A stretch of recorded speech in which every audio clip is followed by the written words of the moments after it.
Halo guys, balik lagi sama Abang Frank. Gimana kabar teman-teman semuanya? Baik-baik aja ya kan? Nah, di video kali ini kita bakalan ngelanjutin lagi kisah perjalanan Lord Kinyu di series Donghua Transformasi Bintang bagian ketiga ya guys ya. Dan di bagian kali ini kita udah masuk ke dalam season 2. Namun untuk alur ceritanya nggak ada yang berbeda ya guys ya. Tetap melanjutkan dari alur cerita season 1. Jadi buat teman-teman nih yang belum sempet nyimak bagian sebelumnya, Abang Frank saranin nonton dulu ya guys ya. Linknya ada di kolom deskripsi. Oke lah guys, nggak usah kebanyakan drama lagi di awal video. Langsung aja simetriskan posisi rebahan kalian. Inilah waktunya kita baku hantam.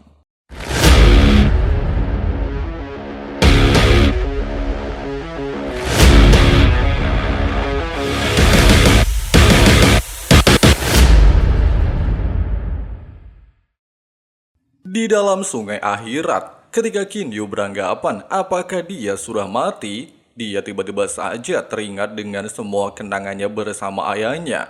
Bahkan hal itu tanpa terduga membuat mata air meteor di tubuhnya bereaksi. Di sisi lain, demi menuntut balas dendam kepada Siang Guang, Kinde terlihat berencana untuk secepat mungkin melakukan serangan, bahkan berambisi untuk menghabisi seluruh keturunan Siang Guang. Sementara itu, setelah melihat mayat Wusing menghilang, serta menyadari dirinya ternyata belum mati, Kinyu dikejutkan dengan kemunculan kucing oren bernama Sing. Selain memanggil Kinyu dengan sebutan Tuan, dia juga mengatakan mereka saat ini berada di dalam kediaman Gunung Lei. Di saat Kinyu kebingungan, Sing menjelaskan Tuan lamanya bernama Lei Wei, berasal dari alam semesta teknologi dan merupakan seorang pangeran galaksi. Demi menemukan planet untuk berkultivasi, tuannya melakukan perjalanan dan tiba di planet Zisuan alias planet tempat mereka berada saat ini.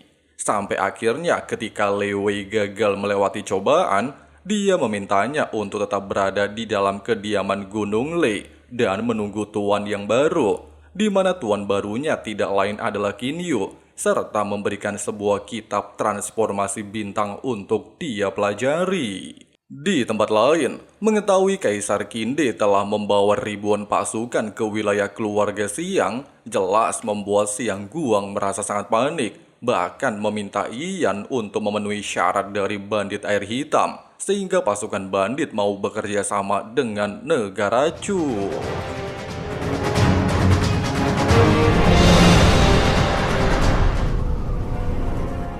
Sementara itu, setelah membaca kitab transformasi bintang, dan Kinyu menyadari kunci memasuki kediaman Gunung Lei terletak dari 3 diagram langit yang sebelumnya dia pelajari, Kinyu kembali dikejutkan dengan kemunculan proyeksi yang ditinggalkan Lei Wei sebelum kematiannya.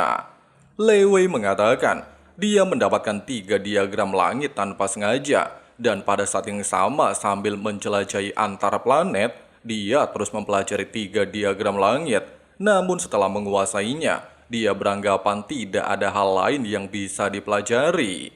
Meskipun Lei Wei mengetahui arti kultivasi adalah mengejar hukum langit, namun baginya, tingkat kultivasi melalui hukum langit hanyalah tingkat paling rendah. Oleh sebab itu, setelah mengamati bintang dan alam semesta, Lei Wei lantas menciptakan langkah kultivasi yang belum pernah ada dan disebut sebagai kultivasi transformasi bintang. Lei Wei melanjutkan, tingkatan transformasi bintang sendiri dibagi menjadi 6, yaitu nebula, meteor, inti bintang, planet, melewati cobaan, dan tingkat bintang. Bahkan setiap tingkatan bisa dikatakan lebih tinggi dari tingkatan kultivasi dengan jalur hukum langit. Meskipun menggiurkan, namun berkultivasi dengan jalur transformasi bintang memiliki konsekuensi sangat besar. Pasalnya jika gagal, tubuh dan jiwa akan langsung menghilang, layaknya apa yang dialami Lei Wei sebelumnya. Dan untuk memulai langkah kultivasi tersebut, Kinyu diharuskan untuk menerobos ranah inti emas terlebih dahulu. Bukannya gentar, Kinyu tetap bertekad untuk melewati jalur transformasi bintang. Ya bisa dianggap, kultivasi Kinyu nantinya punya dua tahapan. Pertama jalur kultivasi biasa, dan yang kedua jalur transformasi bintang. Sampai di sini jelas ya guys ya. Singkatnya, demi mempercepat mendapatkan terobosan ke ranah inti emas, Kinyu terlihat menjadikan 3 monster serigala tingkat langit atas sebagai bahan latihannya. Di tengah-tengah pertarungan, Xiaohe tiba-tiba saja ikut membantu Kinyu, sehingga membuat ketiga monster serigala terpaksa melarikan diri. Bersamaan dengan hal tersebut, langit tiba-tiba saja berubah gelap, di mana ternyata malapetaka Xiaohe telah tiba. Asalkan dia bisa melewati 4 sambaran petir, maka pastilah akan naik ke ranah inti emas. Tidak sampai di sini, hal mengejutkan kembali terjadi. Pasalnya di waktu yang bersamaan, malapetaka Kinyu juga akhirnya muncul, sehingga mengharuskan mereka berdua melewati malapetaka secara bersama-sama.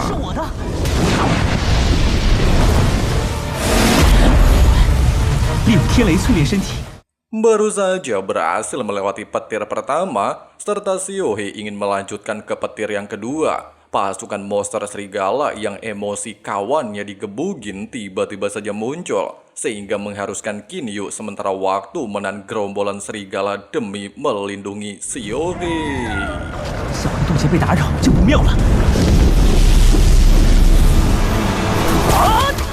Tepat ketika Kinyu kembali harus melewati petir kedua, Xiaohe pada akhirnya selesai di cobaan kedua, sehingga giliran dia yang harus menjaga Kinyu dari pasukan monster serigala.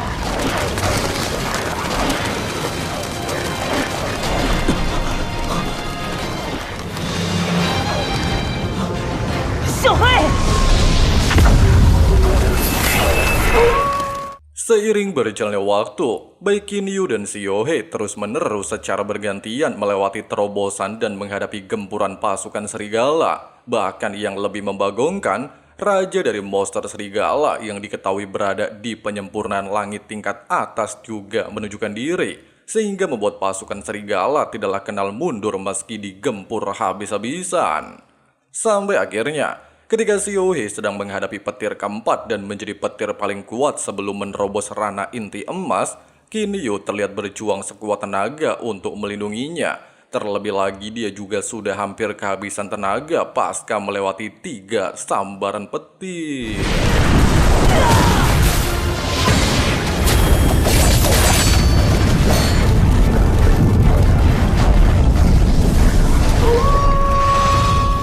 Tepat ketika Xiaohe berhasil menyelesaikan cobaan dan benar-benar memasuki ranah inti emas, petir keempat Kinyu pada akhirnya menunjukkan diri. Tapi di waktu yang sama dengan hal tersebut, Kinyu harus menerima serangan mematikan dari Raja Monster Serigala, sehingga membuatnya terkena 2 serangan dari 2 arah berbeda.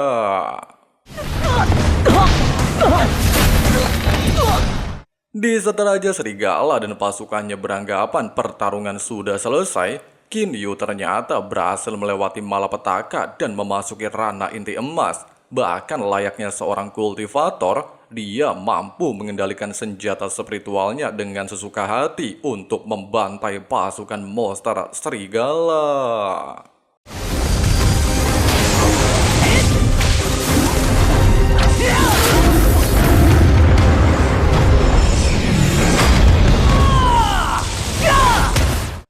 Singkat cerita, pasca kejadian sebelumnya dan benar-benar menjadi seorang kultivator ranah inti emas, Kinyu lantas memulai metode kultivasi transformasi bintang untuk menerobos tingkat nebula yang menjadi tingkat pertama, di mana dia diharuskan menyebarkan energi langit dan bumi ke dalam dan luar tubuhnya. Meskipun di percobaan pertama dia gagal, serta memang dari kecil tidak bisa mengumpulkan energi di dalam tubuhnya, namun dia tidak menyerah dan terus mencobanya. Sedangkan Xiaohe juga melakukan hal sama. Dia mulai melatih teknik rahasia dari warisan monster di dalam ingatannya. Sampai akhirnya ketika Kinyu beranggapan usahanya tidaklah membuahkan hasil, hal mengejutkan tiba-tiba saja terjadi. di mana energi memanglah tidak berkumpul di tubuhnya, melainkan justru mengalir dan keluar seperti halnya siklus nebula di alam semesta. Dengan kata lain, dia benar-benar telah berhasil melakukan terobosan kultivasi transformasi bintang langka pertama. Hal itu dibuktikan dengan adanya api bintang samar mengelilingi tubuhnya. Secara bersamaan dengan hal tersebut, Xiaohe juga mendapatkan peningkatan dari latihannya. Namun sebelum kembali ke benua Qianlong, Qin Yu memutuskan untuk menyempurnakan kedua senjata spiritualnya, serta meminta Xing untuk membawakan batu kristal berkualitas tinggi. Dengan bantuan ruang pembuatan senjata yang ada di tempat ini, Qin Yu lantas menambahkan atribut emas dan abu untuk memperkuat semua senjata spiritualnya. Dia juga tidak lupa memberikan batu kristal kepada Xiaohe untuk menyempurnakan senjata dengan api murni jiwa iblis bawaannya. Setelah masalah di tempat ini selesai, Qin Yu lantas menyimpan ruang Gunung Lei ke dalam cincin penyimpanan, serta bergegas kembali untuk segera menemui bapaknya.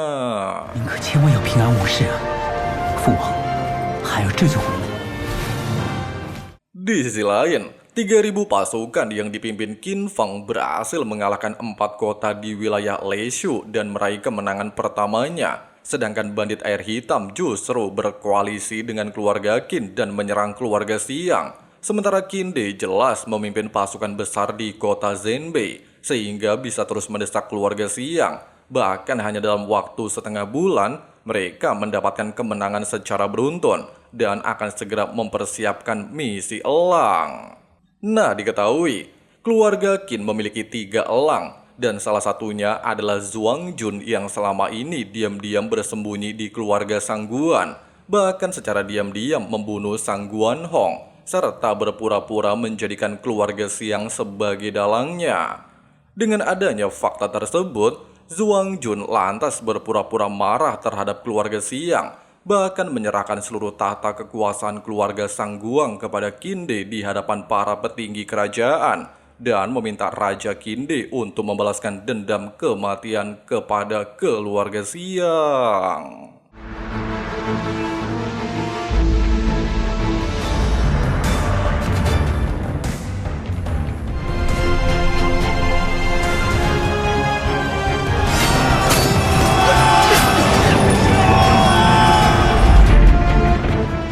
Di tempat lain, ketika Xiang Guang merasa emosi atas semua rencana Qin De, leluhur keluarga Xiang bernama Xiang Yang di ranah Yuan Ying alias Nas Chen Sol terlihat menunjukkan diri, bahkan beranggapan Xiang Guang tidak becus menjalankan tugas sebagai kaisar.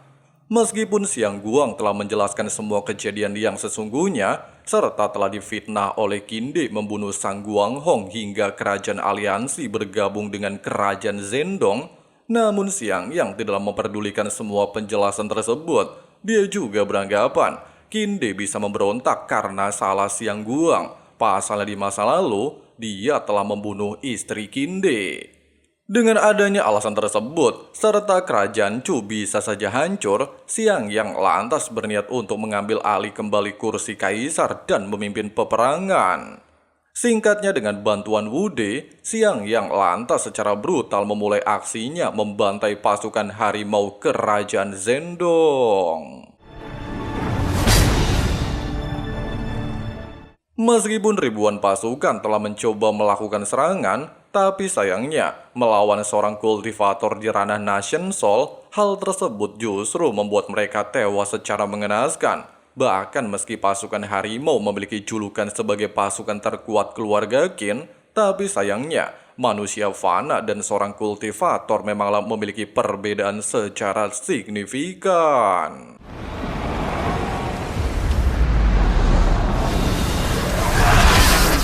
Meskipun pasukan bantuan pada akhirnya tiba di lokasi baku hantam, tapi hal itu juga tidaklah bisa membuat mereka berbuat apapun. Pasalnya dengan ranah Nation Sol, Xiang Yang justru mampu mengendalikan seluruh senjata pasukan dan menggunakannya untuk menghancurkan kapal perang keluarga Qin.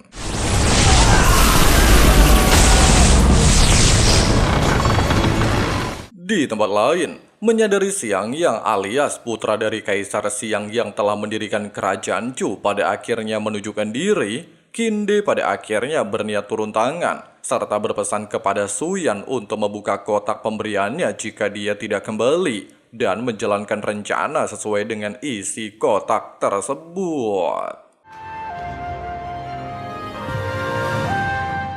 Di sisi lain, ketika Qin Yu dan Xiao Hei baru saja tiba di wilayah kerajaan Zhendong dan berniat untuk menuju kediaman ayahnya di kota Yanjing, dia tanpa sengaja melihat banyak kapal perang, sehingga membuatnya bertanya-tanya, apakah perang sudah dimulai?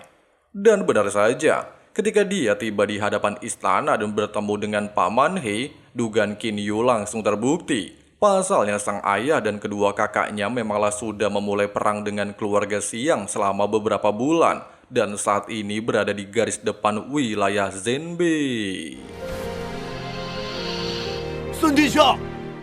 Sementara itu, melihat Qin pada akhirnya menunjukkan diri, Xiang yang terlihat memujinya sebagai orang yang cerdik. Pasalnya hanya dalam waktu singkat, Qin berhasil menguasai beberapa wilayah di kerajaan Chu. Di saat Qin tidaklah ingin banyak basa-basi bilang aja kalau pengen minjem duit, Xiang yang lantas menegaskan, asalkan Qin menarik seluruh pasukannya, maka masalah akan dia anggap selesai.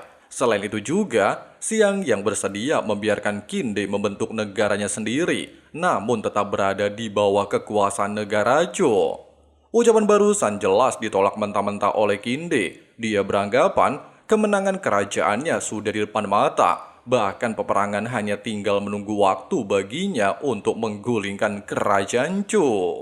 Di saat Xiang yang merasa emosi dengan ucapan barusan, bahkan beranggapan bisa dengan mudah membunuhnya dan seluruh keluarga Qin dengan tingkat kultivasinya saat ini, Qin lantas menunjukkan puluhan ribu pasukan yang siap bertempur kapan saja dan menegaskan, meskipun Xiang yang kuat, namun mustahil untuk menghadapi ribuan pasukan seorang diri. Terlebih lagi jika dirinya tewas di tempat ini, maka pasukannya tetaplah akan menghancurkan keluarga Xiang dan menaklukkan wilayah Bacu dalam waktu 1 hari. Dalam situasi memanas seperti ini, Qin juga memberikan solusi. Dia bisa saja tidak menyerang wilayah Bacu, namun dengan syarat Xiang Yang tidak boleh menyentuh anggota keluarga Qin.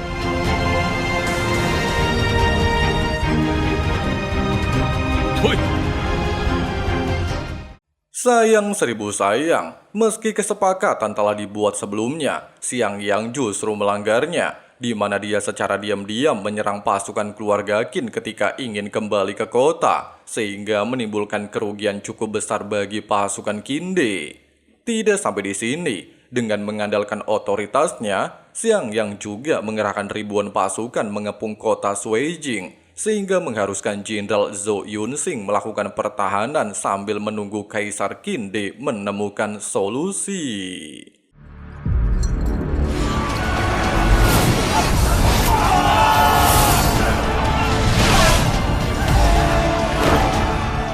Singkatnya, di saat Qin Feng dan Qin Zheng merasa heran kenapa bapaknya belum memerintahkan pasukan untuk melakukan perlawanan atas tindakan Xiang Yang, mereka justru merasakan aura kultivator kuat menuju tempat ini dan ternyata...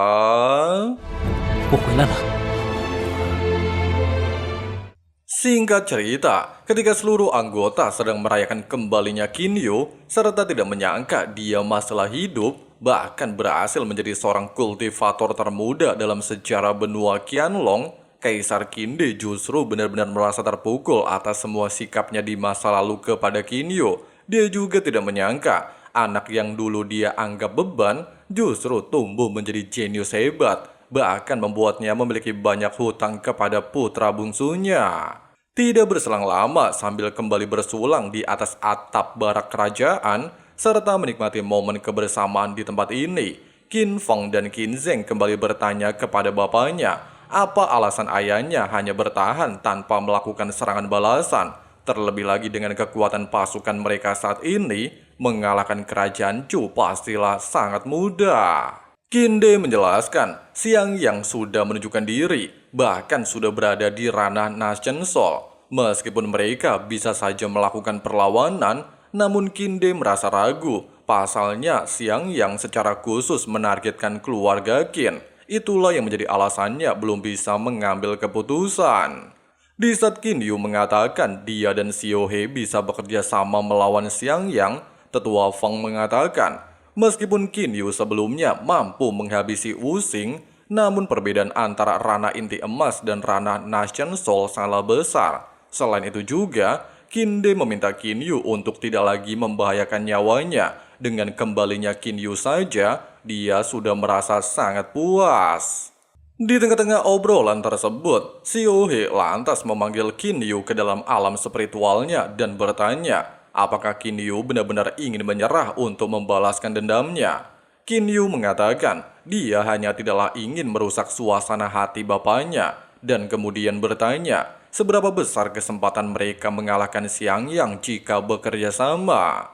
Xiao He mengatakan, saat bulan purnama tiba, dia bisa menggunakan kekuatan dari teknik pertama bulan kegelapan, bahkan jauh lebih kuat dari petir ungunya, sehingga pastilah bisa melukai Xiang Yang dengan fatal, dan sisanya tergantung bagaimana Qin Yu.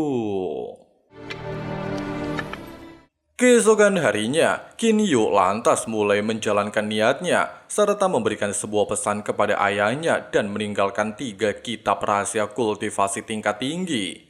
Mendapatkan surat tersebut, Kinde jelas merasa panik, serta berniat untuk menyusul putra bungsunya, dan meminta kedua putra lainnya untuk memimpin pasukan mengepung istana keluarga Xiang. Sementara itu, demi memperlancar niatnya menghabisi Xiang Yang, Qin Yu dan Xiao He lantas berniat untuk menyingkirkan Wu De terlebih dahulu. Bahkan hanya dalam pertarungan sangatlah singkat, mereka berdua berhasil menghabisinya, kemudian mengirim tantangan kepada Xiang Yang. Di saat Xiang Yang merasa emosi dengan kematian Wu De, serta mengetahui sosok di hadapannya adalah Qin Yu alias putra ketiga keluarga Qin, dia sempat menyombongkan diri dan beranggapan, belum mencapai Rana Nation Soul tapi berani menantangnya. Apa elu benar-benar mau cari mati? Dengan sangat sombong, Qin Yu menjawabnya, dulu bapak Xiang Yang mati oleh kultivator keluarga Qin, dan saat ini hal itu akan kembali terulang. Waduh. Di saat baku hantam baru saja berjalan, Kinde sempat ingin memberikan bantuan, tapi tetua Feng segera menghentikannya dan mengatakan, Xiang Yang sangatlah kuat. Jika mereka ikut campur dalam pertarungan, hal itu justru akan menjadi beban Qin Yu dan lebih baik percaya dengan kemampuannya. Meskipun dalam pertarungan tersebut, Qin Yu telah mengerahkan seluruh kekuatannya, namun sayangnya dengan perbedaan ranah kultivasi, hal itu membuatnya tidak mampu melakukan banyak hal, hanya mencoba untuk terus menyerang tanpa mampu melukai musuhnya. Meskipun di momen ini, Xiao He pada akhirnya menunjukkan diri dan mencoba memberikan bantuan kepada Qin Yu, tapi jelas Xiang Yang masihlah berada di atas angin. Terlebih lagi mereka berdua baru saja memasuki ranah inti emas.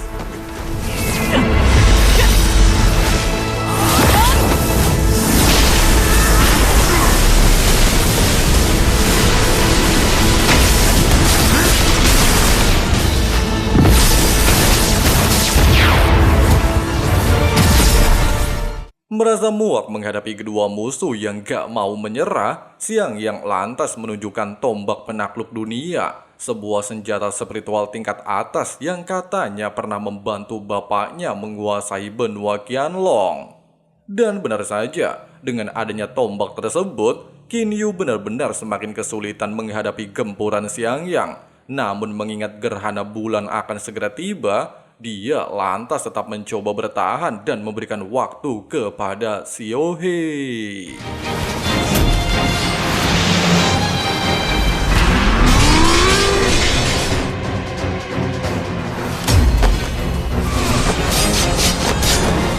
Sampai akhirnya ketika Xiao He mendapatkan kesempatan melepaskan kekuatan pertama dari teknik bulan kegelapan untuk memberikan serangan mematikan, Hal itu benar-benar membuat Xiang Yang dalam kondisi kesulitan.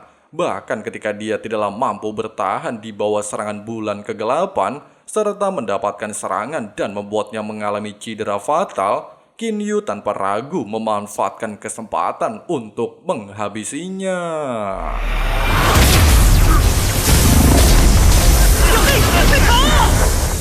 Melihat ledakan tersebut dan Qin Yu tidak menunjukkan diri, jelas membuat Qin De benar-benar merasa panik. Sementara Xiang Guang jelas-jelas benar-benar merasa terpukul melihat leluhurnya tewas. Dia juga beranggapan kisah kejayaan kerajaan Chu dan keluarga Xiang akan segera berakhir. Wadidaw, begitulah guys pembahasan alur cerita Donghua Transformasi Bintang di part kali ini, di mana Qin Yu akhirnya mendapatkan teknik kultivasi transformasi bintang ya guys ya, di mana teknik tersebut berasal dari dunia lain alias ciptaan dari Master Lei Wei. Ya bisa dianggap merupakan jalur kultivasi tingkat kedua dan berada di atas tingkat kultivasi biasa. Nah, dengan adanya teknik kultivasi transformasi bintang inilah, kekuatan Qin Yu kedepannya bakalan melampaui para kultivator biasa ya guys ya. Dan gimana keseruannya? Jadi langsung aja klik subrek dan nyalain notifikasinya, supaya teman-teman gak ketinggalan updatean videonya ya guys ya. Oke lah, makasih banyak banget buat teman-teman yang udah nonton videonya sampai habis. Di sini Abang Frank pamit undur diri dulu. See you and bye. Bye. That I might screw everything up that I've ever done, but what's the point of living if you ain't having fun? I guess I'll try this, try that, might miss, gotta find what I'm good at. I guess I look here, look there, over where am I scared, where am I at? I gotta make it in this life, whatever makes me happy, know I'm doing things right. Sipping in the summer on a goose and Sprite, or find a nightclub for the end of the night, oh. And we all got dreams, we all want things, but what you gonna do for it? How you gonna move for it? What you gonna be? And do you believe